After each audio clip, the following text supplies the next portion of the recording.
ನಾನು ಈ ವಿಚಾರದಲ್ಲಿ ನಾನು ನಿರ್ಧಾರ ಮಾಡಿದ್ದೀನಿ. ನಾನು ಮಾತನಾಡಬಾರ್ದು ಅಂತ ನಿರ್ಧಾರ ಮಾಡಿದ್ದೀನಿ. ಸಾಕಷ್ಟು ಗೊಂದಲಗಳು ಎಲ್ಲರೂ ನೀವು ಸೃಷ್ಟಿ ಮಾಡಿದ್ದೀರಿ. ಸುಮ್ಮನೆ ಅವ್ರು ಹೇಳೋದೊಂದಿರ್ತದೆ, ನೀವು ನೋಡಿರ್ತಾರೆ. ಈಗ ಅದಕ್ಕೆ ನಾನು ಆಯಿತು, ಈಗ ನಾನಂತರೂ ಒಂದು ಹೇಳಿದ್ದೀನಿ, ನೋ ಕಮೆಂಟ್ಸ್. ಸ್ಟ್ರಿಕ್ಟ್ಲಿ ಇನ್ಮೇಲೆ ನಾನು ಡಿಸೈಡ್ ಮಾಡಿದ್ದೀನಿ, ನೋ ಕಮೆಂಟ್ಸ್. ಪದೇ ನಾನು ಇದನ್ನು ಹೇಳ್ಕೊಂಡು ಕೂತು ಸರಿಯಲ್ಲ. ನಮ್ದು ಏನೇ ಇದ್ರೂ ಕೂಡ 4 ಗೋಡೆ ಮಧ್ಯೆ ಚರ್ಚೆ ಮಾಡ್ತೀವಿ. ಹೈಕಮಾಂಡ್ ಇದೆ.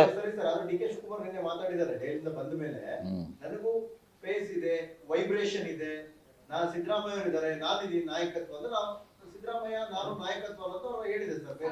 ತಪ್ಪೇನಲ್ಲ, ಅವರು ಇಬ್ಬರು ನಾಯಕರೇ ನಮ್ಮದು.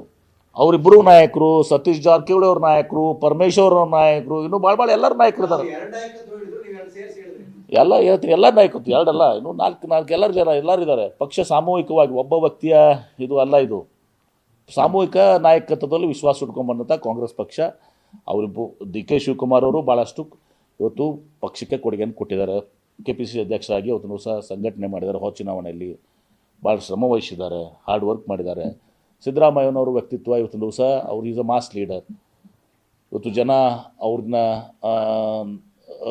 ನಂಬಿಕೊಂಡು ಅವ್ರನ್ನ ಮೇಲೆ ವಿಶೇಷವಾಗಿ ಬಡವರು, ಹಿಂದುಳಿದವರು, ರೈತರು ಇವರೆಲ್ಲರೂ ಕೂಡ ಸಿದ್ದರಾಮಯ್ಯನವರ ಒಂದು ಮುಖವನ್ನು ನೋಡಿ, ಅವ್ರ ಫೇಸ್ ನೋಡಿ ಇವತ್ತು ದಿವಸ ನಮ್ಮ ಮತ್ತು ಕಾಂಗ್ರೆಸ್ ಪಕ್ಷದ ಸಿದ್ಧಾಂತ ಏನಿದೆ, ನಮ್ಮ ಸೆಕ್ಯುಲರ್ ಇದು ಏನಿದೆ, ಎಲ್ಲ ಜಾತಿ ವರ್ಗದ ಜನರನ್ನು ಏನು ಡಾಕ್ಟರ್ ಬಾಬಾ ಸಾಹೇಬ್ ಅಂಬೇಡ್ಕರ್ ಅವರ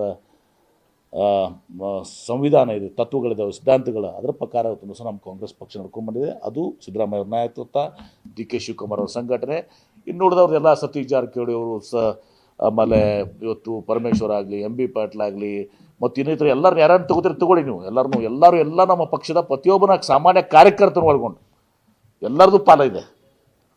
ಕಾರ್ಯಕರ್ತರ್ಲಿಕ್ಕೆ ನೀವೆಲ್ಲಿ ಬರ್ತೀರಿ? ಸಾಮಾನ್ಯ ಕಟ್ಟಕಡೆಯ ಸಾಮಾನ್ಯ ಕಾರ್ಯಕರ್ತರಿಂದ ಎಲ್ಲರೂ ಕೊಡುಗೆ ಇದೆ. ಸರ್ಕಾರ ಬರಲಿಕ್ಕೆ ಜನರ ಆಶೀರ್ವಾದ ಮುಖ್ಯ. ಇದಾದಮೇಲೆ ಜನ ಆಶೀರ್ವಾದ ಮಾಡಿದ್ದಾರೆ.